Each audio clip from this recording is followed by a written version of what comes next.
दोस्तों नमस्कार। 4 PM गुजरात पर 4 PM न्यूज नेटवर्क पर आप सभी का बहुत बहुत स्वागत है। मैं हूं आपका दोस्त मयूर जानी। दोस्तों, लोकसभा चुनाव संपन्न हो चुके हैं।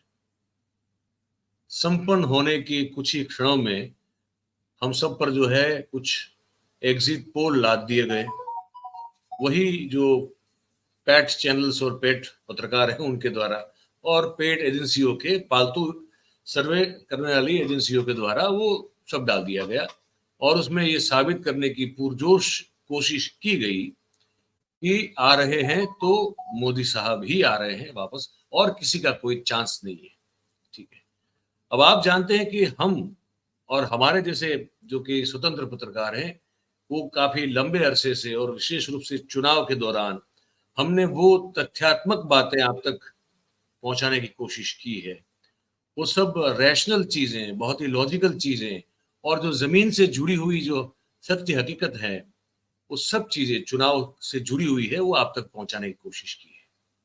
और उसी कड़ी में हमने आपसे रूबरू एक नहीं अनेक बार जो है आपसे रूबरू करवाया है निवृत्त IAS अफसर साहब और बहुत ही एक्टिव है अभी सिविल सोसाइटी में MG देव सहायम साहब। आज भी हम उनसे आपको मुखातिब करवाने के लिए जा रहे हैं। कारण ये है कि इससे पहले अगर आपने वीडियो देखा हो तो आज के 2 वीडियो है उसमें हमने इसी मुद्दे पर अलग अलग दृष्टिकोण से बात की है कि चुनाव का ये परिणाम का एग्जिट पोल जो है वो कितना फर्जी है और किस तरह से ये ज्यादा पैनिक कर रहा है मोदी साहब को और शाह साहब को बजाय विपक्ष को। लेकिन किसी भी तरह से एक कोशिश तो उनके द्वारा की गई है जिसको कांग्रेस ने एक बोगस जाली फर्जी जालसाजी बताया। और पहली बार हमने आपको बताया कि कांग्रेस कैसे जो है हमको लगा कि बैकफुट की जगह इनकी कूटनीति का जवाब फ्रंट फुट से खेलते हुए दे रही है। इसी बातचीत के सिलसिले में हमने आज MG देव साहब साहब को भी आमंत्रित किया है और उनसे भी हम जो है इसी मुद्दे पे उनके दृष्टिकोण को समझते हुए आप तक उस बात को पहुंचाने की कोशिश इस वार्तालाप में करने वाले हैं। तो हम उनका स्वागत कर ले और फिर बातचीत का सिलसिला जो है वो हम शुरू करते हैं। सर, बहुत बहुत नमस्कार आपको। आपने फिर आज बहुत शॉर्ट नोटिस पे हमारी बात हुई और आपने कहा कि आ जाऊंगा मैं, तो बहुत बहुत थैंक यू वेरी मच, आपका आभार। तो सर ये हम तो कोशिश हमने आपने मिलकर भी बहुत की, हमने हमारी और तरफ से भी की, आपने अपने प्लेटफॉर्म से भी जो है बहुत सारी कोशिश की कि देश में जनता जागरूक हो, सरकार की जो एक मैली मुराद है उस पर बिल्कुल रोशनी डाली जाए, चुनाव आयोग किस तरह से उनसे मिला हुआ है उस बात का पर्दाफाश किया जाए। अब तो सब कुछ हो गया सर, चुनाव संपन्न हो गए, हमारे सर पर जो है वो एग्जिट पोल मरने की कोशिश भी पूरी की जा रही है। आप इस पूरे आज के दिन अब इस घटनाक्रम को और आज 4 जून को और दबाव किस पर होगा इस पर आप क्या कहना चाहेंगे, अगर आपके विचार बता दें। तो एग्जिट पोल्स को मैंने देखा कल, और इस बार जो है सिर्फ एग्जिट पोल का नंबर्स नहीं है और भी नंबर्स हैं। क्योंकि पहले तो आपको पता है 2019 का जो पार्लियामेंट इलेक्शन में था तब तक तो एक ही एग्जिट पोल आता था, 5-6 लोग सर्वे करते थे, 6-7 लोग, और वो मीडिया में आता था, हम सोचते हाँ यही नंबर है। इस बार 3 काउंटर नरेटिव आ चुका है, मैं आपको बताऊंगा। पिछले का अभी का बहुत फर्क है।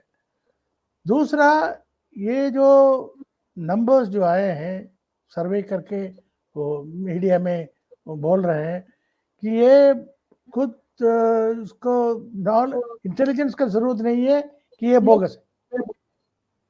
अगर सर्वे होता है 6-7 एजेंसी का सर्वे होता है और असली सर्वे लोगों के पास जाकर के पूछते हैं, सर्वे करते हैं, तो ये नंबर्स वेरी होगा, यूनिफॉर्म नहीं होगा। यूनिफॉर्म तब होता है बैच मैन्युफैक्चरिंग होता है, फैक्ट्री में जो बनाते हैं तो यूनिफॉर्म होता है, अलग अलग घर में बनाते हैं तो यूनिफॉर्म कभी नहीं होता। तो एक तो जो है आप देखिए सब 350 के ऊपर दे रहे हैं, एक यूनिफॉर्मिटी है, कोई 400 क्रॉस कर दिया, एक यूनिफॉर्मिटी है सारे। तीसरा यूनिफॉर्मिटी है वो तो NDA का, इंडिया ब्लॉक को सब 150 के नीचे दे रहा है, सब 150 के नीचे दे रहे हैं, एक भी 150 को ऊपर नहीं दिया, यूनिफॉर्मिटी है। तो मतलब सिर्फ फैक्ट्री में तो मैन्युफैक्चर होता है, तब ऐसे यूनिफॉर्मिटी हो सकता है। असलियत बिल्कुल। बात ये है। इसलिए तो मैं ये कहता हूँ कि मेरे सर्कल में ये कहा था, ये तो बिल्कुल पैनिक रिएक्शन है। बिकॉज एडमिनिस्ट्रेटिव में ये पार्लेंस है, एक आदमी अगर डर में है, अगर पैनिक में है, वो मिस्टेक गलती करते रहता है। ये प्रेशर डाला है किसी न किसी तरीके से, हमें बचाओ भाई, नंबर बना दो, नंबर मैन्युफैक्चर कर दिया, और ये मीडिया जो है, ये कमर्शियल मीडिया जो है, वो बचा रहे कि आप बहुत अच्छा इंफॉर्मेशन आ गया, ड्रामा बना रहे कि ये हो गया, मगर पब्लिक इसमें इम्प्रेस नहीं है। कुछ लोग अफकोर्स तो अपसेट तो हुए। दूसरा ये, इस बार 3 काउंटर नैरेटिव आ गया, फॉरेन आ गया। एक काउंटर नैरेटिव आया इंडिया ब्लॉक का, वो मल्लिकार्जुन खड़गे, कल सारे पार्टी को उन्होंने मीटिंग किया है, पार्टी वाइज एनालाइज किया है, कॉन्स्टिट्यूंसी वाइज एनालाइज करके उन्होंने नंबर्स दिए हैं, और उन्होंने अनाउंस किया है कि 295 हम लेंगे, करीब 300 करीब। दूसरा काउंटर नैरेटिव आया है कि आप जैसे मीडिया, अल्टरनेट मीडिया, वो तीन महीने में मीडिया देखा, तीनों कंसिस्टेंटली कह रहे हैं 290 to 300 इंडिया ब्लॉक का, कह रहे हैं विक्ट्री मार्जिन में आ रहे हैं। तीसरा एक और स्टेप भी है, फीडबैक लिया है फील्ड से, एक्टिविस्ट से, ग्रास रूट वर्कर्स से, जो कैंपेन में लागू लगे हुए थे, उन्होंने भी फीडबैक दिया है, उन्होंने भी ऐसे आ रहा है, अराउंड 280 300 आ रहा है। मतलब 3 फीडबैक 3 नरेटिव में आ रहा है, ground based narrative, non commercial, non payment narrative, वो तीनों आ रहा है। 290 300 करीब इंडिया का ब्लॉक का आएगा, और सिर्फ ये कमर्शियल सर्वे आपको आ रहा है कि 150 के नीचे आएगा, आधा का नीचे।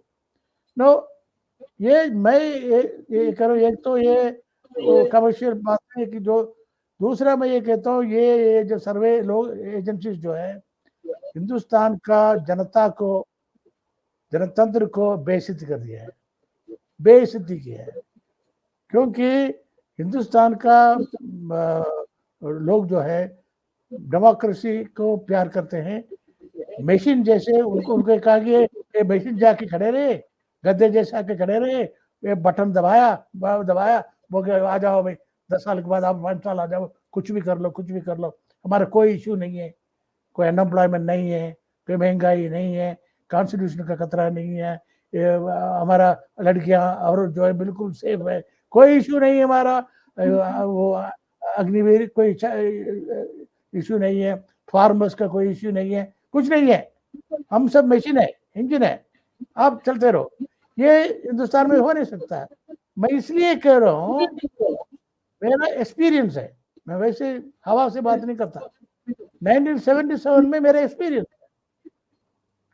उस टाइम पे इमरजेंसी चल रहा था, डिक्टेटरशिप चल रहा था, जनता पार्टी का जयप्रकाश नारायण और लोगों का मैसेज था कि आप चूज करो, ये तानाशाही चलना है या जनादेश जनतंत्र वापस आना है।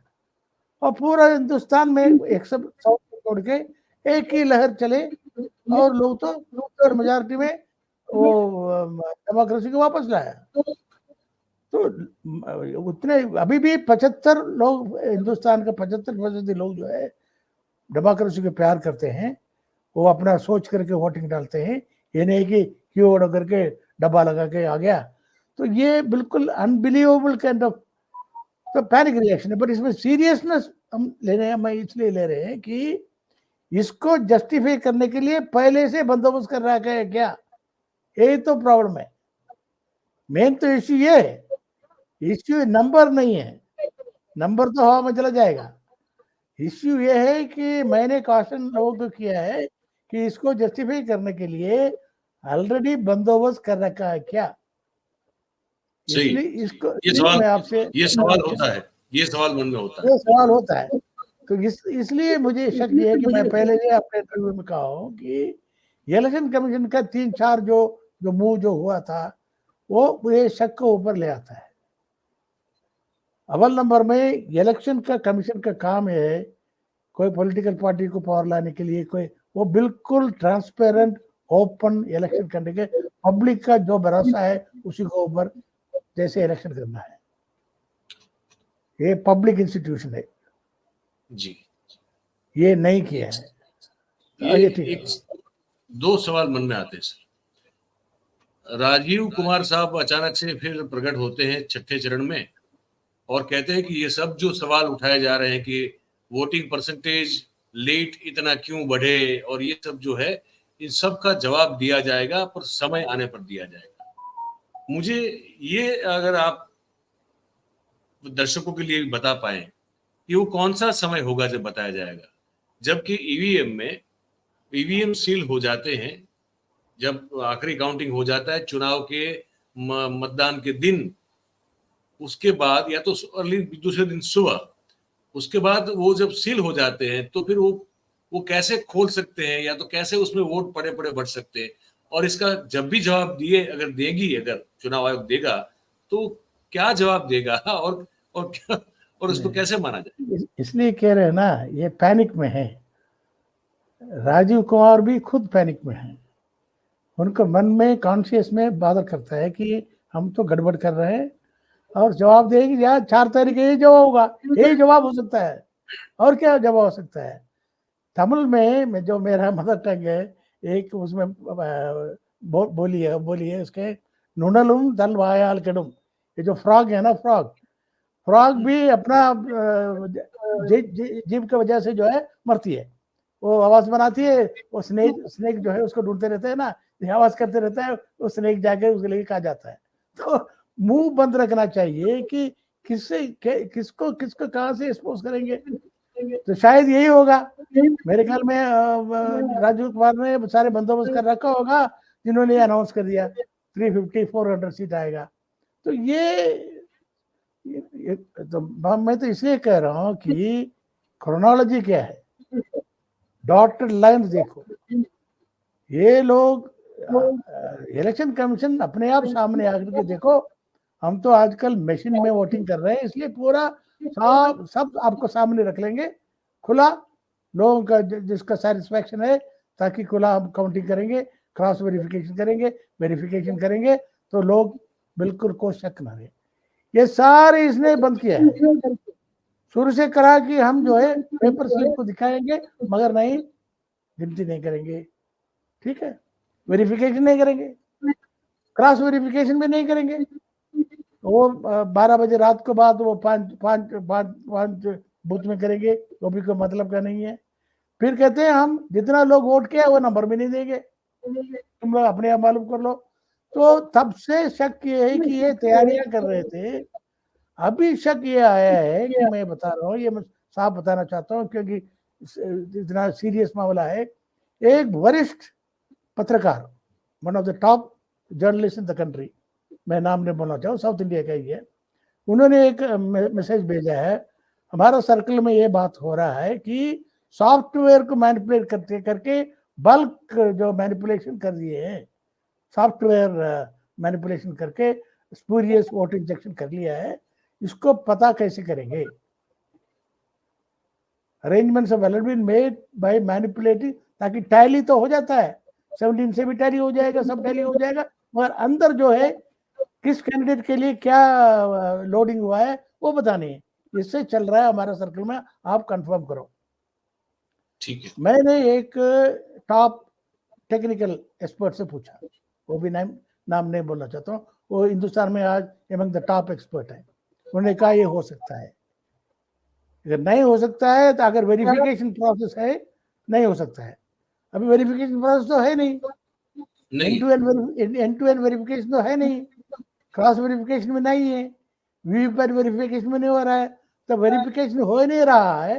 अब ये हो सकता है, तो अभी शक मन में ये आ गया है कि ये रिटेल मैनिपुलेशन नहीं हो रहा है, हर जगह वेट करके रिटेल छोटा छोटा महीने करेंगे।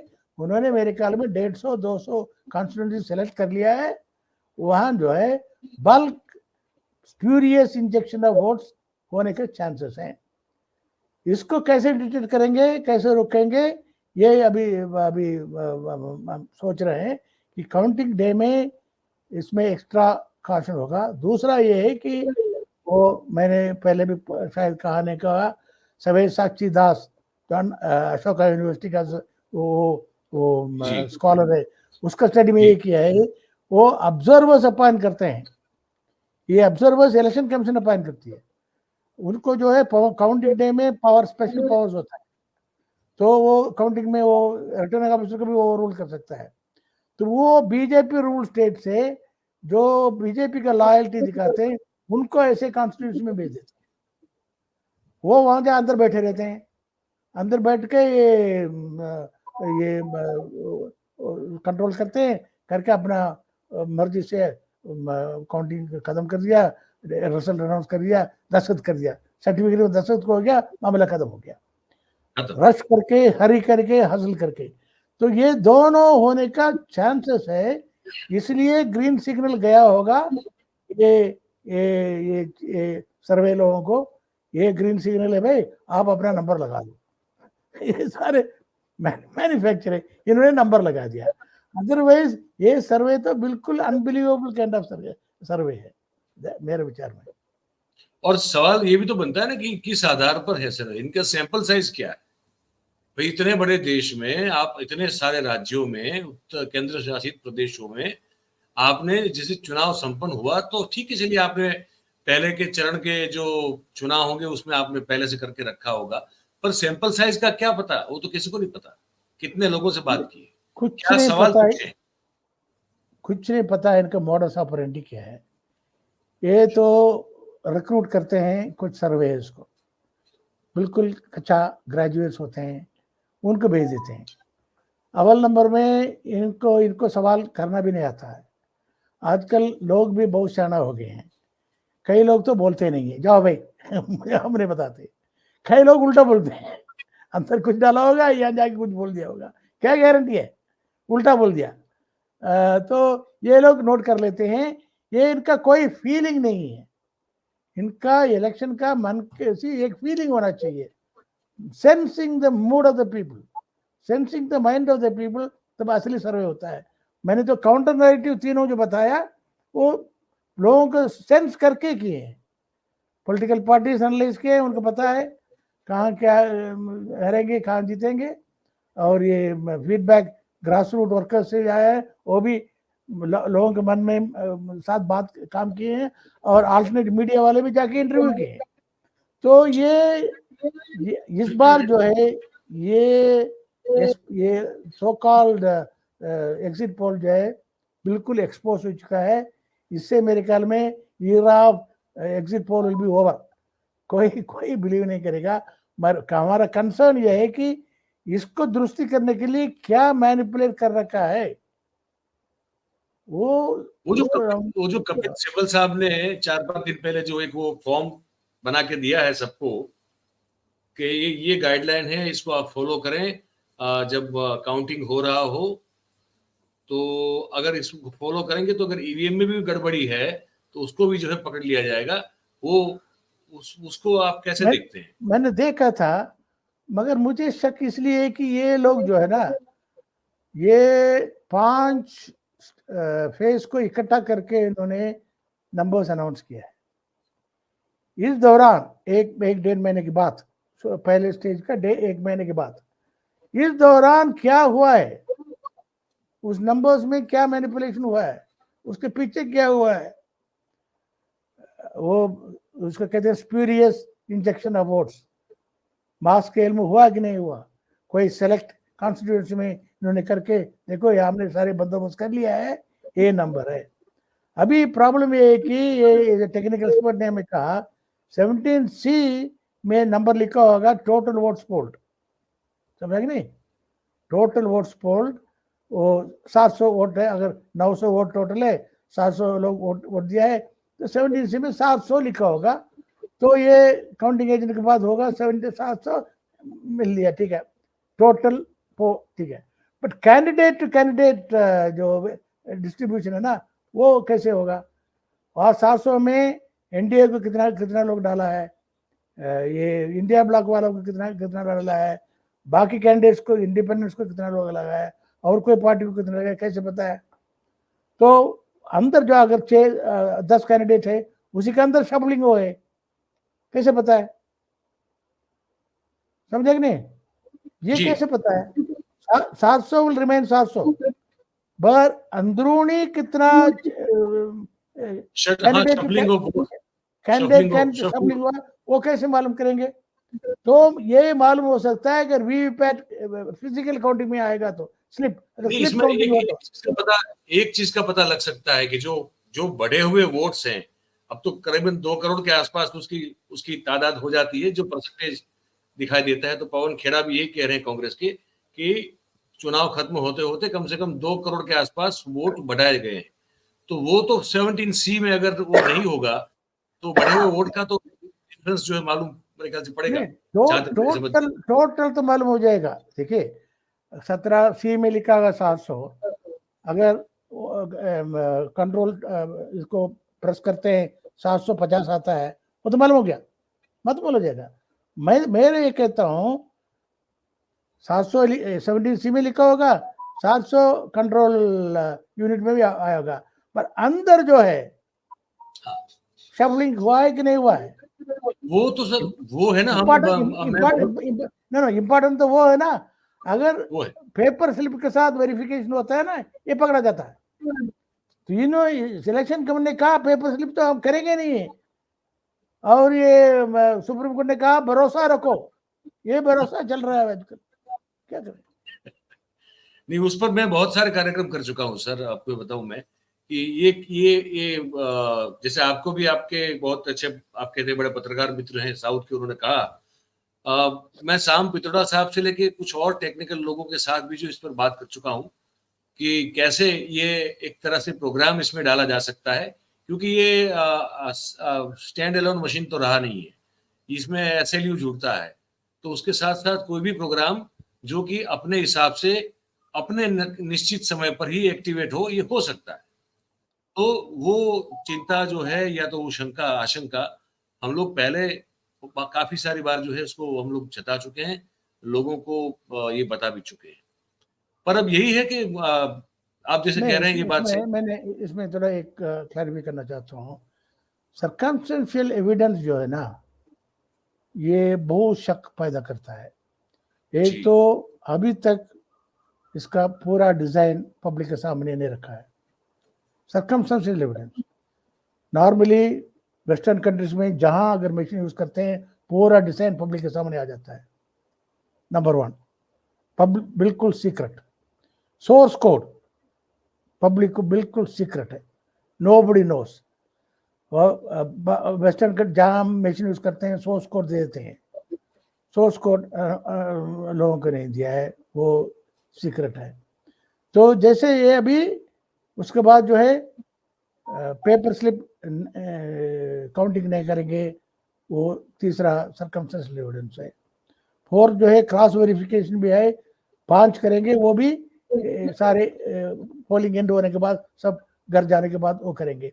सारे सर्कमस्टेंस करके देखेंगे तो ये सर्कमस्टेंशियल एविडेंस तो क्लियर करता है कि देखिए अगर इलेक्शन कमीशन और फिर वोट का बढ़ जाना वो भी वोट का बढ़ जाना, तो इलेक्शन कमीशन चाहते हैं तो ये हेराफेरी नहीं हो सकता है, वो तो बंद कर सकते हैं। हमारा शक तो इलेक्शन कमीशन के ऊपर है। जैसे वो the fence is eating the crop, fence is eating the crop, fence को कोई शक करेगा? फेंस के ऊपर तो भरोसा रखे हुए हैं, ये अपना क्रॉप जो है अपना फसल जो है सेफ रहेगा, मगर हम रात को ये फेंस जो है घुट करके क्रॉप को खाती है। ये सिचुएशन जो चल रहा है ना, क्या करें, इसको कैसे बंद करें? ये बात सही है सर। तो मुझे लगा कि ये बातचीत आज आपसे करके मगर ये है कि सिविल सोसाइटी बहुत अलर्ट है, पॉलिटिकल पार्टीज भी अलर्ट हो गए हैं। तो हमने कहा कि सब रिटर्निंग ऑफिसर्स को हम अपील किए हैं, वो भी पहुंच गया है, ऑब्जर्वर्स को अपील किए हैं, वो पहुंच गया है, और हमने ये एडवाइस किया है कि सिविल सोसाइटी पॉलिटिकल पार्टीज इकट्ठा करके रिटर्निंग ऑफिसर्स को मिले। ये सारे कॉन्शियस लोग हैं, सिविल सर्वेंट्स हैं, कॉन्स्टिट्यूशन का वो शपथ लिए हैं, कॉन्स्टिट्यूशन के खिलाफ काम नहीं करना चाहिए, क्योंकि वो तो that will be morally wrong and legally wrong. तो मेरे विचार में ये इनका जो प्लान जो है ना वो कामयाब नहीं होगा। people will prevail. That's what I hope. That's what we wish and that's what we pray for, sir. Thank you very much for Thank you. taking some time out and giving this such a nice insight of what you think. बहुत बहुत धन्यवाद sir आपका. Thank you very much. Thank you. अब 4 तारीख को देखते हैं, फिर बात करते हैं एक बार फिर. देखिए. ठीक है सर. Thank you. तो दोस्तों, ये आपने सुना एमजी देवसायम साहब, जो कि आप सब जानते हैं. चंडीगढ़ शहर जो है जब बन रहा था तो इनके एडमिनिस्ट्रेटर उस शहर के देवसायम साहब ही थे, और बड़ी एक ब्राइट और क्रेडिबल और कहते हैं ना कि मतलब एक ट्रांसपेरेंट ऑनेस्ट करियर जो है उनकी एक इस देश के सीनियर सिविल सर्वेंट के तौर पर रही है. उसके बाद वो सिविल सोसाइटी में काफी सक्रिय है, और उनकी, क्योंकि वो सरकार में बहुत बड़े एडमिनिस्ट्रेटर के तौर पर काम कर चुके हैं, इनकी बातों को नजरअंदाज करना ये बेवकूफी होगी. तो इसलिए आज भी हमने उनसे ये वार्तालाप किया, आप तक पहुंचाया. अब आपका इस बारे में क्या कहना है बातचीत को लेकर? उनका ये मानना है कि कैसे भी करके जो भी ये अनर्गल झूठ बोला जा रहा है, जालसाजियां की जा रही है, कैसे भी करके सत्ता को फिर से हड़पने की कोशिश जो भारतीय जनता पार्टी के द्वारा की जा रही है, मोदी साहब के द्वारा, शाह साहब के द्वारा, वो भले ही काफी पैनिक में है, वो लोग काफी दबाव में है, स्ट्रेस में है, लेकिन देवसायम साहब को ये भरोसा है कि कैसे भी करके कुछ भी कर ले, लेकिन इस बार जो है वो इतने सारे हथकंडों को आजमाने के बाद भी अपनी मनमानी नहीं कर पाएंगे. आपका क्या सोचना है, आपकी क्या राय है, वो आप हमको लिख के, ये जो कमेंट बॉक्स है इस पे लिख के हमको भेजिए. और बात अगर आपको हमारी पसंद आ रही हो तो फिर इस वीडियो को आप लाइक करें, इसकी जो लिंक है उसको आप हो सके उतना शेयर करें, और हमारा जो चैनल है 4PM गुजरात, उसे आप सब्सक्राइब करें और अपने आसपास के लोगों से करें. बहुत बहुत धन्यवाद आप सभी का इस कार्यक्रम में हमारे साथ जुड़ने के लिए. Thank you very much. नमस्कार.